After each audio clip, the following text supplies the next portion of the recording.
This is a story about Col Muammar Gaddafi. No demonstration at all in the streets. Even after 40 years in power, Libya's Colonel Gaddafi has some bold ambitions. Mr. President, I started fighting Gaddafi before you started. I started fighting Gaddafi before you started. They love me, all my people with me. They love me all. Today, the government of Libya announced the death of Muammar Gaddafi. This is the place where Gaddafi was finally captured at this point, but he was still very much alive. From here, they took him to another location, and everybody we've spoken to says he remained alive at that point. Right now, Libya, nobody even knows Libya. Frankly, there is no Iraq and there is no Libya. It's all broken up. They have no control. Nobody knows what's going on. The world would be better off with Saddam Hussein 100%. and Gaddafi in power. 100%. A story about love, money, and betrayal. Even in death, Gaddafi is perhaps still one of the most popular African leaders of the 21st century, who has fascinated very many people both within and outside the continent because of his generosity, charisma, rule, and vision for the continent. For reasons best known to him, the brother leader, King of Kings, loved and invested in Uganda so much, helping presidents like Idi Amin and Museveni. His heart of love spread to Ugandan kingdoms too, meeting and investing in traditional leaders and kingdoms like Toro. But why? Why and how, with all this generosity and love, did Uganda, and let me say General Museveni, end up betraying Col Muammar Gaddafi?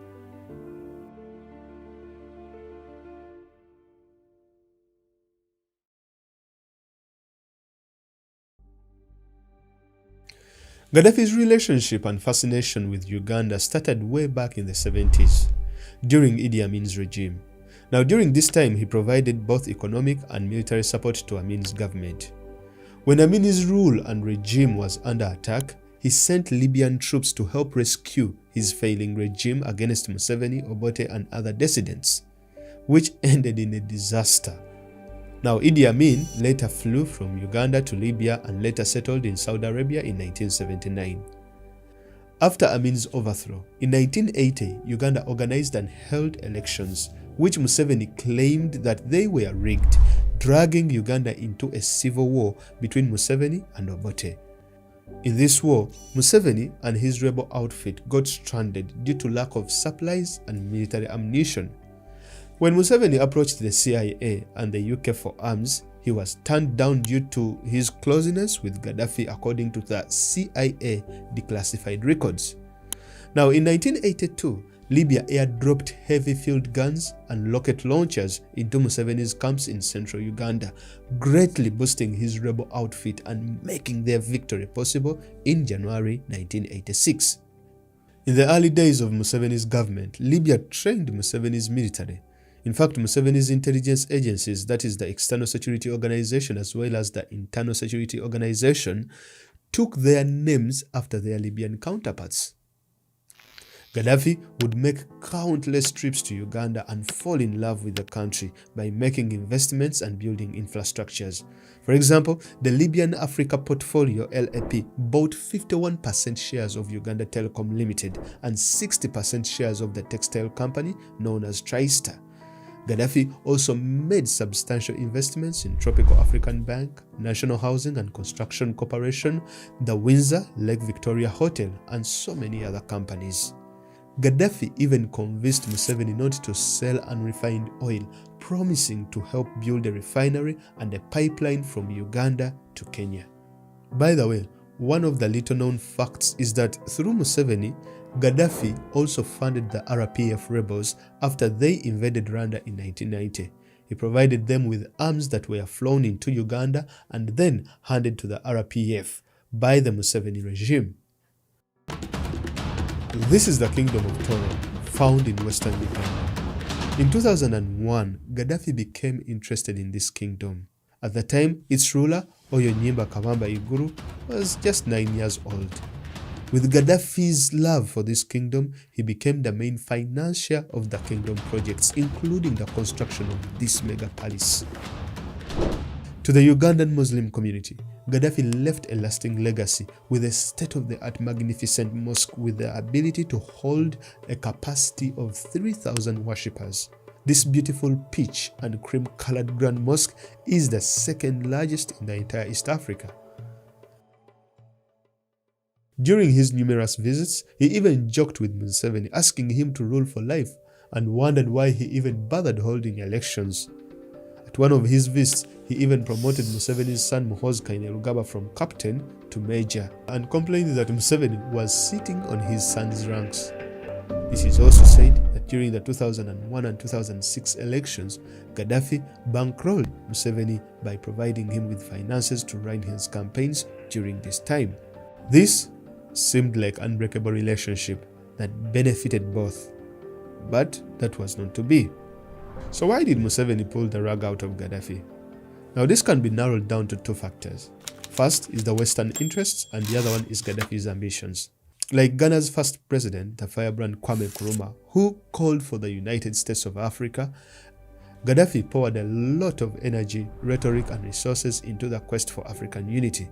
During a summit in SAT in 1999, the Libyan leader helped convince 45 heads of state to approve the creation of an African Union, which succeeded the OAU, and for more than a decade, he was the largest patron and the most outspoken advocate.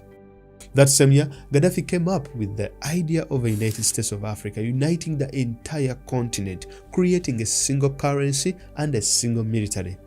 For Gaddafi, the AU would be used as a launching pad for the creation of a United States of Africa. If there was anyone who would champion something of that magnitude, it was Gaddafi. It is estimated that roughly 15% of the AU operating budget provided by member states came from Libya. His move towards the integration never went unnoticed. Libya's Col Gaddafi has some bold ambitions. His ideas for African unity involve the creation of a United States of Africa. Whether real or imagined, this was a scary idea to the Western powers and some African leaders who worried about their positions and influence in a united Africa. The idea of a United States of Africa had African leaders divided on the matter. Among those against was General Museveni. Yes. Could I bring up a case of another thing? Even though it may sound as if I'm interfering here, or I shouldn't. You're most welcome. I'm aware of Mr. Gaddafi's approaches and efforts to get a foothold in your part of Africa and all. And I just like to intervene and caution. A man Gaddafi had helped come to power, financed his elections, backed to rule for life, and invested a lot in his country. Two reasons explain Museveni's disagreement. First, it was a threat to his own grip on power in Uganda. Though Museveni appreciated the support and flattery, in his mind he did not fight to grab power to be under another leader. It was either him or no one else. Second, Museveni is a regional power blocker for the West in the Great Lakes region. In this position, he serves the interests of the West through military interventions in countries like the Congo and Somalia, as well as providing intelligence to the CIA on the regional leaders. Mr. President, I started fighting Gaddafi before you started. What? I started fighting Gaddafi before you started. When General Museveni weighed everything, he chose his side by placing the interests of the West before those of his fellow African leaders. And that is why, when the suggestion was officially tabled during the AU meeting in Accra in 2007, Museveni and the South African leader Thabo Mbeki fiercely shot it down.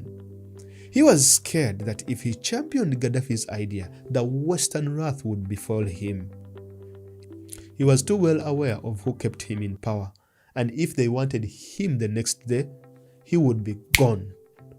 On the other hand, by betraying Gaddafi, he became worried that Gaddafi would likely revenge against him with the use of his military and financial juggernaut to destabilize him, something he knew too well about. Museveni clearly understood that resisting Gaddafi was far much easier than resisting the West. The issue here wasn't so much that Museveni disagreed with Gaddafi, but it is how he reacted to Gaddafi's ambitions that amounted to betrayal. Now, thank God for WikiLeaks. By the way, free Julian Assange. It is because of him that we are able to know what happened. On the 13th of June 2008, while attending his son's graduation at Fort Leavenworth in the United States, Museveni expressed his concerns to the Assistant Secretary of State for African Affairs at the time, Jandai Fraser. The terrified general ratted on the Libyan president that he presented a problem for Africa and that he was pushing for the creation of a United States of Africa to be ruled by one president, which Museveni deemed neither feasible nor desirable due to the culture and linguistic differences of the continent.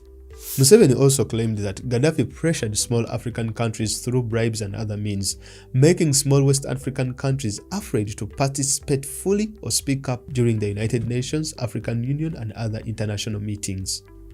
Tensions between the two reached an all-time high, causing him to worry that Gaddafi was planning to attack his jet while it crossed the international airspace.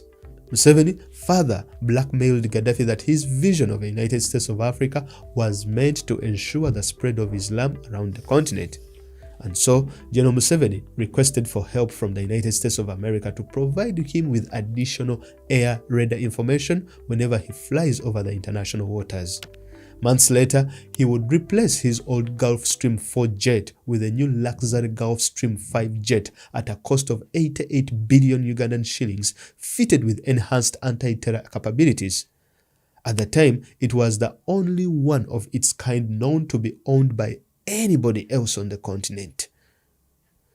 Museveni's paranoia over Gaddafi wasn't necessarily about the USA, but the popularity of Gaddafi within Uganda. In the Muslim community, the Libyan leader was praised for his generosity with the mosque and other projects.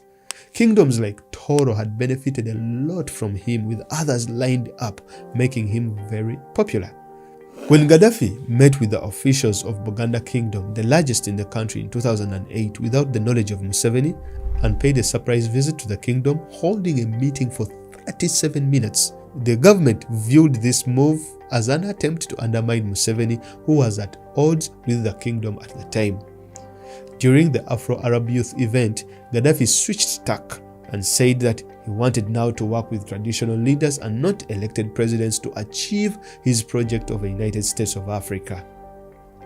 And so, in January 2009, Gaddafi organized and bankrolled traditional leaders across the African continent to discuss African unity, which drove Museveni nuts and ended up blocking traditional African leaders from Uganda from attending the event. In retaliation, Gaddafi snubbed an African Union meeting on the status of refugees held in Kampala in October 2009. At the time, he was the AU chair. In 2010, the relationship between the two made a U-turn. The Libyan leader made a grand return to Kampala thanks to the intense diplomatic maneuvering. With all these tensions and suspicions, when NATO and its allies launched an attack on Gaddafi, one of the leaders that benefited directly was Museveni. And that is why he did not engage.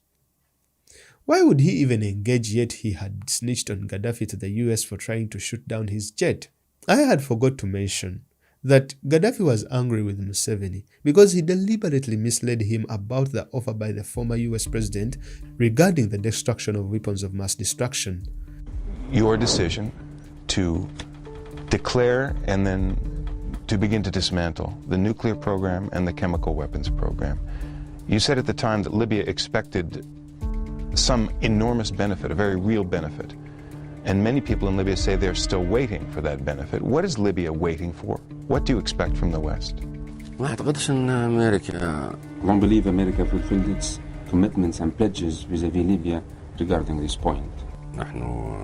We have been told that President Bush is a man that honors his own word, and so far we are not so sure of that. What specifically are you waiting for the U.S. to do? What complaint do you have with President Bush? Museveni had convinced Gaddafi that the US president at that time, George Bush, would remove sanctions on Libya and open doors for American investment in his country if he destroyed his weapons of mass destruction. The Libyan leader did as told, and was convinced that he had given Bush a decisive campaign advantage in the election. When Gaddafi complained, he was told by key people in the British intelligence that Museveni had sold him a lie. This turned out to be Gaddafi's biggest mistake that led to his downfall. Because if he possessed a nuclear weapon or still pursued a nuclear program, it would act as a deterrence for NATO and its allies to attack Libya. Fast forward to 2021, Museveni since then has been trying to play hero and trying to step into Gaddafi's shoes to become a champion of African unity in finance and security. Well, he is strong in some areas, although he lacks the tenacity, charisma, and above all the financial muscle to see a massive project through. Age is also not on his side, and also his handlers will not be happy if at all he achieves these particular ambitions, and I mean the West, because that is the same reason as to why they fought Gaddafi. During his speech at the 2021 inauguration, he labeled NATO and its allies as aggressors. The security situations in Libya was created by the arrogant and irresponsible actions of some actors that took actions that were against the express position of the African Union.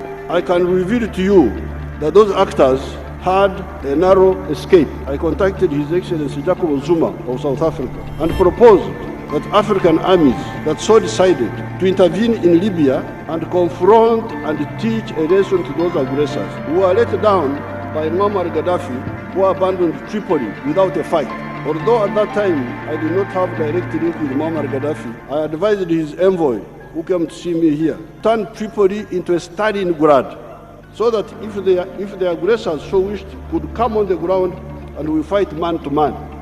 Now seemingly, Museveni was furious at the people who killed and overthrew Gaddafi. The irony of this is that these are the same people that Museveni had been ratting the African strongman to.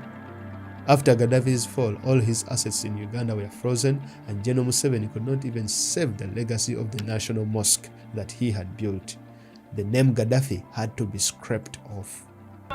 It was named the Gaddafi Mosque after completion in 2008 as a tribute to former Libyan leader Muammar Gaddafi, whose government paid for it. Now, close to 2 years after Gaddafi was killed, the Uganda Muslim Supreme Council has dropped the name to appease the current Libyan government.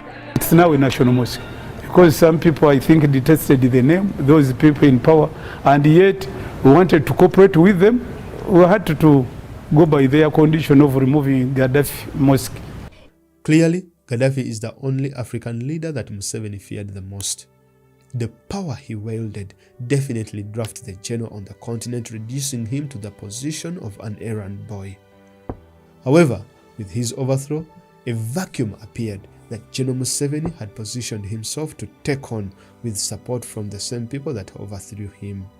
In all honesty, General Museveni could not do anything to save Gaddafi.